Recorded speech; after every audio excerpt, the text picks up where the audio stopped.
देश के अंदर बेरोजगारी इतनी चरम पे पहुंच चुकी है कि आप जाके देखिए लोग बाग जो पढ़े लिखे हैं वो ई रिक्शा चला रहे हैं। जिसके घर से किसी का एक लाल भी जाता है, ये छोटा हादसा है। मुख्य मीडिया जो है टोटल दलाल मीडिया हो चुका है, टोटल चाटुकार मीडिया हो चुका है। देश का प्रधानमंत्री कौन, देश का एचआरडी मिनिस्टर कौन, देश की सरकार किसकी? मोदी की सरकार। एचआरडी मिनिस्टर मोदी जी का, क्यों नहीं देश का प्रधानमंत्री जिम्मेदार? प्रधानमंत्री है देश के, हर घटना पर रोने लगते हैं। आप कह रहे हैं कि देश की चिंता ही नहीं है। उसका कमाने वाला चला गया, उसका हस्बैंड चला गया, किसी का भाई किसी का बेटा चला गया। ऐसे 44 जवान जब आरडीएक्स में शहीद हुए, 28 जवान अब शहीद हो गए।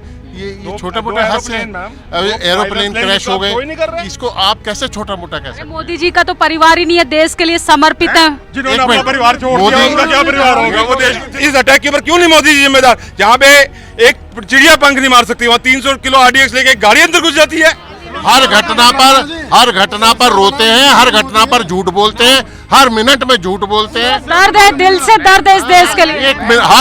हर मिनट के अंदर उनका एम्स बन के तैयार होता है। इस समय मौजूद है देश की राजधानी में और मेरे पीछे जो आप देख रहे हैं वो तालकटोरा स्टेडियम है। आज राहुल गांधी का जन्मदिवस है और उन्होंने अपने जन्मदिवस पर रोजगार मेला लगाया है। युवाओं का हुजूम है, उन्हीं से जानेंगे क्या वाकई में बेरोजगारी है इस देश में। मैडम, बेरोजगारी तो है। इससे पहले मैं एक शेर कहूँगा कि मुझे जालिम का तरफदार नहीं लिख सकते, कम से कम वो मुझको लाचार नहीं लिख सकते, और जान हथेली पे लेके जो बोल रहा हूँ सच, उसे देश के अखबार नहीं लिख सकते। जैसे कि अभी थोड़ी देर पहले आपने कहा कि आप इस तरीके की बात जो बोल रहे कि मीडिया नहीं छापता, ये बात मैंने इसीलिए कही है कि देश का जो मीडिया है वो बिक चुका है। देश का जो मीडिया था वो चौथा स्तंभ कहा जाता था, आज उनने अपने आप को उनके हाथों बेच चुके हैं। देखिए, अगर देश के अंदर इतनी बेरोजगारी होने के बावजूद आज यहाँ पे इतनी भीड़ है कि हम लोगों से अंदर खड़ा भी नहीं हो जा रहा, इतना बेरोजगार है। और अगर जिस तरीके से कुंभ मेला लगाया गया था ना, और अगर देश के अंदर जो फेयर लगाया जाए तो मुझे लगता है दुनिया का सबसे बड़ा कुंभ मेला जो फेयर के नाम से कहलाया जाएगा, महाकुंभ से भी बड़ा हो जाएगा।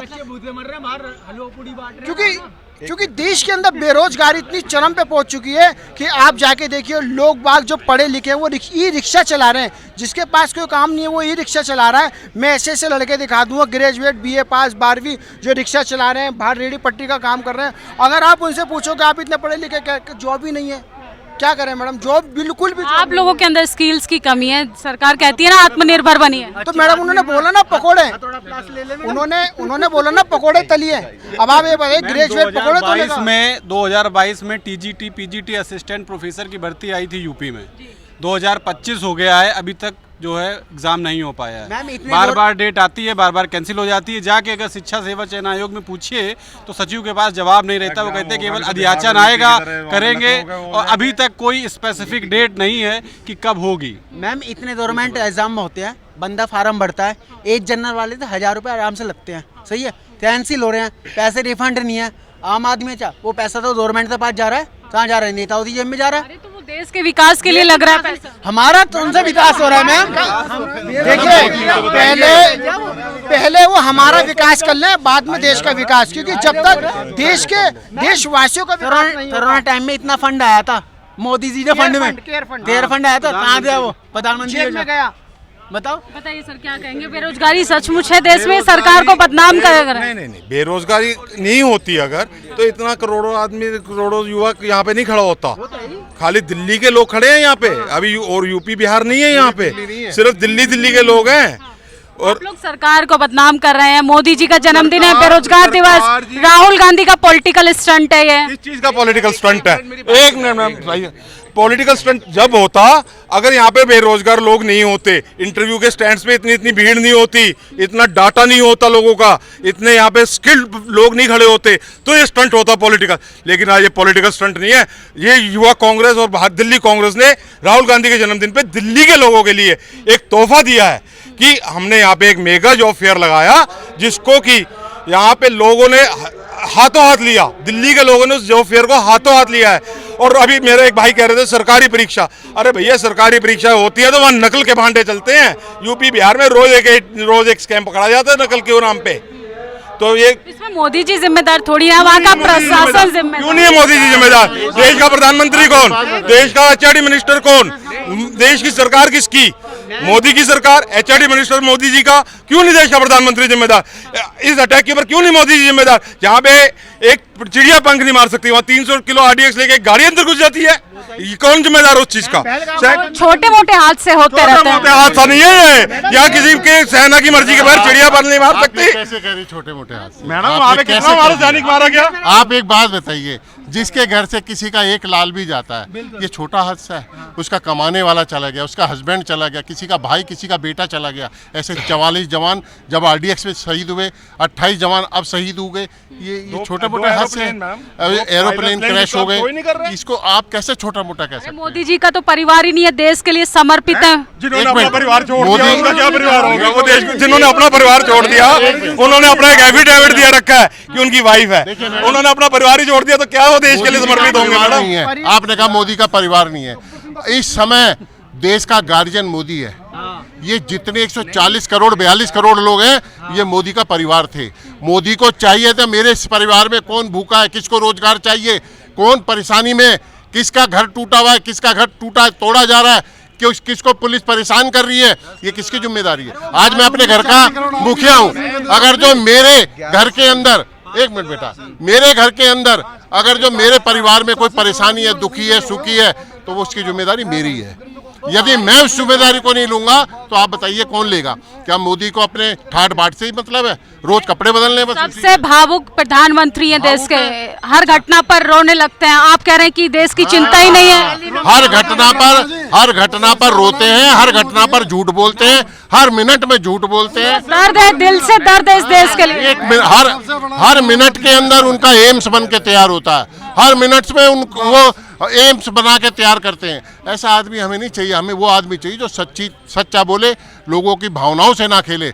उसने क्या किया है? आज अंधभक्त पैदा कर दिए, लोगों को ब्रेन वॉश, हिंदू मुस्लिम में उसने उलझा के रख दिया। क्या 2014 से पहले हिंदू मुस्लिम राष्ट्र को मजबूत बनाना गलत बात है जी? कैसे ऐसे मजबूत होगा? मुसलमान हमारे भाई नहीं है या सिख हमारे भाई नहीं है? मुसलमानों से दिक्कत थोड़ी ना, आतंक को खत्म कर रहे हैं, आतंक को खत्म कर रहे हैं। मैडम आतंक क्या? जो हमारे देश के जो मुसलमान है वो आतंकवादी है? वो आतंकवादी है क्या? जो आतंकवादी खत्म करने थे, वो 4 आतंकवादी आज तक तो उनसे ढूंढे नहीं गए। कहाँ है? हमारी सारी एजेंसियां फेल हो गए। मैडम मैम एक बहुत छोटी सी बात 2-3 बार आपने रिपीट कर दी है कि पॉलिटिकल स्टंट, तो हम तो कह रहे हैं आप करें राजनीति। राहुल जी अगर पढ़ाई पे राजनीति कर रहे हैं तो आप पढ़ाई पे भी करें राजनीति। हम तो चाहते हैं आपसे कि आप जॉब पे राजनीति करो, डेवलपमेंट पे राजनीति करो। ये पॉलिटिकल स्टंट होना एक बहुत पॉजिटिव वे में, अगर एजुकेशन पे राजनीति हो रही है तो बहुत अच्छा पॉलिटिकल स्टंट है, डेवलपमेंट पे राजनीति हो रही है तो बहुत अच्छा पॉलिटिकल स्टंट है। लेकिन पॉलिटिकल स्टंट अगर एक निगेटिव वे में है, जो एक रिलीजियस कम्युनिटी को एट्रोसिटीज़ हो रही है या किसी भी एक पर्टिकुलर कम्युनिटी को टारगेट किया जा रहा है, तो वो पॉलिटिकल स्टंट गलत हो सकता है। लेकिन वो पॉलिटिकल स्टंट कभी गलत नहीं हो सकता जहाँ पे रोजगार की बात हो, शिक्षा की बात हो, ठीक है, स्वास्थ्य की बात हो, हेल्थ की बात हो। कैसे पॉलिटिकल स्टंट खराब हो जाएगा? हम छोटे छोटे मुद्दे देख रहे हैं। अर्थव्यवस्था में हम चौथे नंबर पर हैं। अर्थव्यवस्था में बिल्कुल टोटली एग्री करता हूं मैं आपसे कि हम प्रधानमंत्री बिल्कुल मैं आपसे टोटली एग्री करता हूं कि हम दुनिया की लार्जेस्ट इकोनॉमी में आते हैं, 4th नंबर की लार्जेस्ट इकोनॉमी है। जापान को भी हमने छोड़ा है, लेकिन हमारी पर कैपिटा इनकम कितनी है मैम? आप इस चीज़ को भी देखिए। ग्रोथ में और डेवलपमेंट में यही डिफरेंस होता है। मोदी जी के पास बहुत अच्छे डिप्लोमेट है, ठीक है, बहुत अच्छे IAS ऑफिसर है, तो उनको समझाएंगे मतलब कि ग्रोथ और डेवलपमेंट में फ़र्क क्या होता है। ग्रोथ करना एक बहुत अलग चीज़ है और डेवलपमेंट करना एक बहुत अलग चीज़ है। मेरे परिवार में मैं 1 लाख रुपए कमा रहा हूँ, लेकिन मेरा छोटा भाई 10,000 भी नहीं कमा पा रहा है। तो मेरी ग्रोथ तो हो रही है, लेकिन मेरे छोटे भाई की ग्रोथ के साथ डेवलपमेंट भी नहीं हो रहा है। देखिए, देश का युवा देश की राजधानी में बेरोजगारी से परेशान है। क्या कह रहे थे आप? आपने कहा कि देश अर्थव्यवस्था में चौथे नंबर पे। मैं ये बताना चाहता हूँ, देश नहीं, देश जो है ना नंबर 1 पे है। वो कायम है, मैं बता दूँ, पूरी दुनिया के अंदर भारत एक ऐसा लौता दोस्त है जो बीफ के मामले में नंबर 1 है। भारत देश के अंदर एक नंबर 1 है बेरोजगारी के नाम पे, क्योंकि देश के अंदर बेरोजगारी चरम पर है। भारत के अंदर पानी जो है बेहिसाब है। सारी नदियाँ, जमुना, गंगा, सरस्वती, इतनी नदियाँ होने के बावजूद हमारे देश के अंदर पानी हमें खरीद के पीना पड़ता है। पानी इतना महंगा है। अगर बात करूं मैं दूध की, तो देश के अंदर ये देश वो देश है जहाँ पे सबसे ज़्यादा पशुपालन का निर्यात होता है और दूध भी सबसे सस्ता निकल 80 करोड़ लोगों को राशन भी तो मिल रहा है ना। देखिए, आप अपने मुंह से कह रहे हैं कि 80 करोड़ लोगों को राशन मिल रहा है। क्यों मिल रहा है? क्योंकि गरीबी रेखा में लोग आ रहे हैं, बेरोजगारी है। अगर दो गरीब को साथ लेकर चलने वाली सरकार भाजपा सरकार है। तो मैडम एक बात बताइए, कि गरीब, सुनिए, गरीबों को लेकर अगर सरकार चल रही है तो गरीबों को नौकरी दीजिए ना, ताकि वो आपके राशन के मोहताज ना बने। आप उन्हें एजुकेशन तो लोगों के पास है, पर उनके पास डिग्रियां भी है, पर क्या एक अच्छी जॉब नहीं है। मैं इतनी भीड़ नहीं होती ना, अगर जॉब होती तो बंदा यहाँ पे मजे लेने तो नहीं आता। बताइए, आजकल तो पैसे लेकर भीड़ बुला ली जाती है। मैम पैसे हमें तो दो, पैसे हम तो फ्री में आए हैं, पेट्रोल लाते आए हैं, गाड़ी से आए हैं, बाइक से। नहीं चाहिए हमारे को, हमारे को काम चाहिए। मोदी जी इतने बढ़िया, तो 85 करोड़ लोगों को राशन क्यों दे रहे हैं, ये बताओ ना। गरीबों का विकास चाहते हैं। अरे गरीबी नहीं चाहिए ना, विकास हो रहा है। ये मोदी जी अपना विकास कर रहे हैं, मोदी जी अपना विकास कर रहे हैं, ना कि गरीब का कर रहे हैं। वो तो कहते हैं कि गरीब मर जाओ और हम बन जाएं बस। कहाँ कहते हैं वो तो सबका साथ सबका विकास करते हैं। किसका साथ हो रहा है? अडानी अंबानी का साथ विकास हो रहा है। दो बेच रहे हैं, दो खरीद रहे हैं। जब बीजेपी सरकार आई, कहा कि 2500 रुपए हर महिला को मिलेंगे। आप भी एक महिला है, मैं आपसे पूछता हूँ कि आपको 2500 रुपए मिले? मैम, आपको 2500 रुपए मिले मैम? मैम तो मिले, मैम को मिले। और मैम कहा था कि जहाँ झुग्गी वही मकान, तो कहाँ झुग्गी है और कहाँ मकान है? ना बवाना में दे रहे हैं मकान, बवाना में दे रहे हैं, एनएफसी तोड़ रहे हैं, तोड़ रहे हैं। झुग्गी टूटेगी तभी तो मकान मिलेगा ना, झुग्गी टूटेगी तभी। पीडीए की जमीन पे जहाँ झुग्गी टूटने से पहले जेजे कॉलोनी के अंदर फ्लैट मिलता था, कहाँ मिल रहा है दलित कम्युनिटी को जेजे कॉलोनी के अंदर फ्लैट? और आप अगर हिंदू मुस्लिम की बात कर रही थी, तो 2002 में गोधरा कांड में बिल्किस बानो के साथ गलत हुआ था, और 2014 में 13 में दामिनी के साथ हुआ था। आरोपियों को अब पकड़ा गया ना जेल की सलाखों के पीछे। अच्छा, दामिनी के रुको, दामिनी के आरोपियों को फांसी दे दी गई, और बिल्किस बानो के आरोपियों को फांसी क्यों नहीं दी गई? क्योंकि वो मुस्लिम है और ये हिंदू है। ये हिंदू मुस्लिम नहीं हो रही है। देखिए, सरकार से सिर्फ बेरोजगारी के मुद्दे पर नाराज नहीं है जनता, बाकी और भी शिकायतें। सर क्या कहेंगे, बेरोजगारी वाकई में इस देश में मुद्दा है या सिर्फ हवा बनाने की कोशिश है? आपने यहाँ पे आके कवर कराया, आपने देखा होगा ना, हजारों अभ्यर्थी घूम रहे हैं, हजारों की तादाद में आए हुए हैं। अगर बेरोजगारी नहीं होती तो फिर ये क्यों आते? क्या इन्हें कोई गर्मी में घूमने का परेशान है? क्यों गर्मी में परेशान होंगे? क्यों आए? रोजगार के लिए आए ना। अगर बेरोजगार नहीं होते तो नहीं आते, जाहिर सी बात है। इन्हें रोजगार मिला होता तो ये घर में बैठ के, किसी ऑफिस में बैठ के, इसी ऑफिस में बैठ के अपना काम कर रहे होते। वाकई में रोजगार देंगे या सिर्फ सरकार की तरह नियुक्ति पत्र मांग कर युवाओं को बहलाने का काम? आप थोड़ा सा कैमरा इस तरफ करिए। आज की डेट में इनसे ज्यादा सच्चा इंसान कोई नहीं है। खरे आदमी है, जो बोलते हैं खरा बोलते हैं, जो कहते हैं खरा कहते हैं। बिल्कुल बिल्कुल। और लोगों को इन पे विश्वास है, तभी आज कम से कम 10,000 से ऊपर यहाँ पे अब तक अभ्यर्थी आ चुके हैं। क्या आपने किसी और ऐसे रोजगार मेले में देखा? 11 साल से मोदी जी की सरकार है, मोदी जी ने कहीं कोई इस तरह का कोई इवेंट ऑर्गेनाइज करा? उन्होंने सिर्फ हवाई इवेंट का, मैं 2 करोड़ रोजगार प्रतिवर्ष दूंगा। 2 करोड़ के हिसाब से आज 11 साल हो गए, 22 करोड़ लोगों को रोजगार मिल चुका होता, तो क्या आज आप इतने लोगों का इंटरव्यू ले रहे होते? मोदी सरकार इकलौती सरकार है जिसने महाकुंभ करवाया इस देश में। इससे पहले महाकुंभ नहीं हुआ। देखिए जी, महाकुंभ की बात अगर करी जाए तो महाकुंभ खैर ये बिल्कुल टॉपिक हट चुका है। महाकुंभ के बारे में हम काफी बोल चुके हैं। इससे पहले भी महाकुंभ लगातार होता था, होता है, सालों साल से होता रहा, अंग्रेजों के जमाने से होता रहा, और उससे भी पहले से होता रहा है। ये कोई एक नई चीज नहीं है कि आज आप कह दो कि जी मैं हनुमान जी की पूजा पहली बार मोदी जी के काल में हुई है। अरे हनुमान जी की पूजा तो भैया सदियों से होती आ रही है, श्री राम की पूजा सदियों से होती आ रही है। ये कोई बेतुकी बात है। ये तो सिर्फ जब मुद्दे से भटकाने के लिए ऐसे बीच में चीजें को लिया जाता है कि ऐसा हुआ और वैसा हुआ, ये कुछ नहीं। असल बात है पेट, असल बात है पेट। इसको खाने को मिलेगा तभी हम सरवाइव कर पाएंगे, और इसको खाने के लिए हमें काम चाहिए। हमारे को भगवान ने 2 हाथ दिए, इसीलिए दिए कि काम करो। हमारे श्री कृष्ण जी का सबसे पहला सूत्र वाक्य क्या था?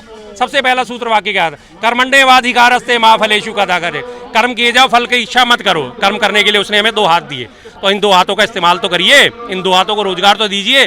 कहीं कोई आपको फ्री की स्कीम चलाने की जरूरत ही नहीं पड़ेगी। आप जो बार बार दावा करते हो, मैं लड़की बहन योजना में 1250 दूंगा, मैं महिलाओं को 2500 रुपए दूंगा, मैं वृद्धों को पेंशन दूंगा। अरे आप किसी की जरूरत नहीं है, आप रोजगार दे दो, आपको जरूरत नहीं पड़ेगी देने की। मोदी जी की पॉलिसी में खराबी होती तो आज बिहार में राहुल गांधी की सरकार ये नहीं कहती कि हम 2500 रुपए महिलाओं को देंगे। जी, बिल्कुल है। अब ये बात आपने कही, बिल्कुल सही आपने बात उठाई। अगर उनकी नीतियां सफल होती, लोगों को रोजगार मिल गया होता, तो ये इन चीज़ों की घोषणाएं करने की जरूरत नहीं पड़ती। लेकिन हम भी लगातार अब रोजगार देने में, आज देखिए सैकड़ों कंपनी अंदर मौजूद हैं, हजारों अभ्यर्थी बाहर मौजूद है। अब जब इन्हें रोजगार मिल जाएगा, क्या ये 2500 रुपये का फॉर्म भरने जाएंगे? नहीं जाएंगे। क्यों माँ? भाई इनकी भी इज्जत है, ये भी आत्मसम्मान के साथ जीना चाहते हैं, ये भी आत्मसम्मान के अपना गिरवी रख के 2500 रुपये का फॉर्म भरेंगे? क्यों भरेंगे? नहीं भरेंगे।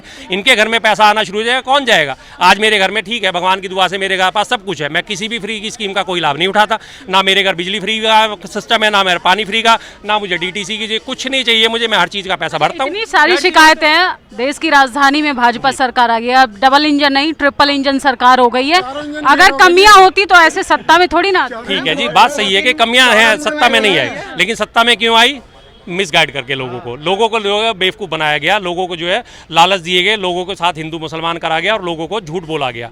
लोगों ने सोच लिया एक बार को, इतना लगातार। सबसे पहली बात, दो चीज़ें उछाली गई पिछली वर्तमान सरकार के खिलाफ। एक तो ये ठेकों वाली, दारू वाली, एक के साथ एक फ्री। आपने भी अभी यूपी में 31 मार्च से पहले एक के साथ 3 फ्री दी थी, 3 फ्री दी थी आपने, 3 फ्री दी थी। ये तो एक के साथ एक थी, यहाँ तो 3 फ्री दी थी। उसके बाद दूसरी बात आपने कहा कि जहाँ झुग्गी जहाँ मकान दिया जाएगा। तमाम झुग्गी वासियों ने आके इस भुलेखे में वोट दे दिया आपको, और आज की डेट में हालत क्या है? अशोक विहार की वो झुग्गियाँ उजाड़ दी, उत्तम नगर की वो झुग्गियाँ उजाड़ दी, कालका जी की वो झुग्गियाँ उजाड़ दी, भवाना की वो झुग्गियाँ उजाड़ दी, लक्ष्मी नगर में वो झुग्गियाँ उजाड़ दी, गुजरात विहार पे वहाँ पे झुग्गियाँ सारी उजाड़ दी। तमाम झुग्गियों पे इनका रोज बुलडोजर चल रहा है, सैकड़ों हजारों की तादाद में झुग्गियाँ उजाड़ी जा रही हैं। और रही बात उनको मकान देने की, मकान सिर्फ अभी तक कितने दिए गए थे?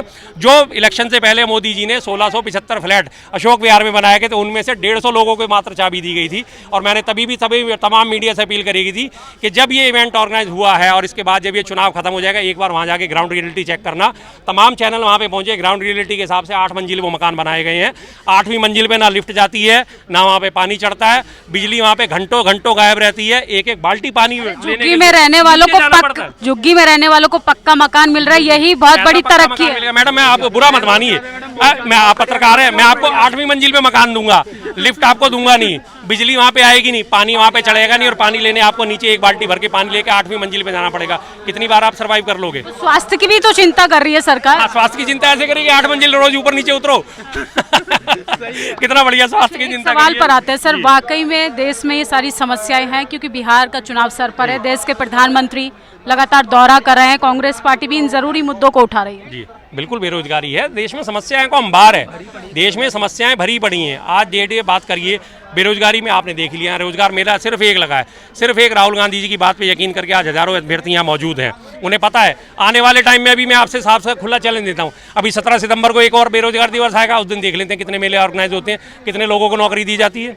17 सितंबर याद रखिएगा, फेकू दिवस और बेरोजगार दिवस के तौर पे पूरे देश में हैशटैग चलता है, पूरे देश में बेरोजगार दिवस के तौर पे उसे मनाया जाता है। दिया आज तक, अगर इतनी उम्मीद होती लोगों को, आज ये बात करी जा रही है 4 ट्रिलियन डॉलर की इकोनॉमी हो गई हमारी, 4 ट्रिलियन डॉलर यानी कि 400 लाख करोड़ की इकोनॉमी हो गई। और हालत क्या है? यूपी में महिला को जो है प्रसव के लिए बेड तक नहीं मिलता, वो फर्श पे प्रसव करवा देते हैं उसका। और उसके बाद दूसरी महिला को जो है वहाँ पे अंदर एंट्री तक नहीं मिलती, उसे झाड़ियों में ले जाके उसके चारों तरफ चद्दर तान के तो उसका प्रसव कराया जाता है। दिल्ली में देख लीजिए आप अस्पतालों के हाल क्या हैं। अब तो दिल्ली में सरकार है, अब क्या दिक्कत है? अभी वाटर लॉगिंग की समस्या दिल्ली में करी गई थी कि इससे पहले तमाम कि दिल्ली तो वेनिस बना दिया है, नाव चलाई जा रही थी। अभी देख लीजिए पीछे एक दिन की बारिश हुई थी, क्या हाल हुआ दिल्ली में? सब सिर्फ झूठे वादे हैं, मीडिया का बनाया गया प्रोपेगेंडा है, जो मेन मीडिया है, जो मुख्य मीडिया भी प्रोपेगेंडा चला रही है। बिल्कुल बिल्कुल, मेन मीडिया, मुख्य मीडिया जो है टोटल दलाल मीडिया हो चुका है, टोटल चाटुकार मीडिया हो चुका है। वो कहीं भी बिकाऊ मीडिया है, वो हकीकत नहीं दिखा। हकीकत दिखाते हैं कौन? हम जैसे सोशल मीडिया के, आप जैसे लोग सोशल मीडिया के जो यूट्यूब हैं, जो एक पक्ष की रिपोर्टिंग नहीं करते, दोनों पक्ष की हालत दिखाते हैं, असल बात वो दिखाते हैं। लेकिन मेन मीडिया में आप देख लीजिए, तमाम मीडिया चैनल दिखाते हैं कांग्रेस प्रवक्ता को रगड़ दिया, कांग्रेस के लिए जनता ने ऐसा बोला, कांग्रेस भाई की जो कांग्रेस प्रवक्ता की बखिया उधेड़ दी, इस तरह के उनके तमाम हेडिंग्स होते हैं तमाम मीडिया चैनल्स के।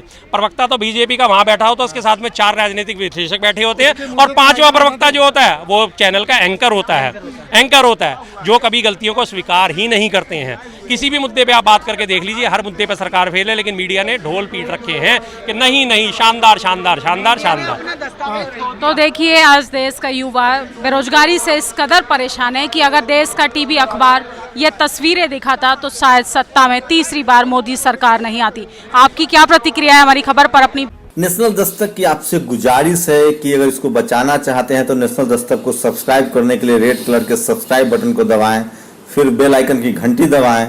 नेशनल दस्तक को बचाने के लिए बहुत जरूरी है कि हर खबर को शेयर करें, लाइक करें, कमेंट जरूर करें।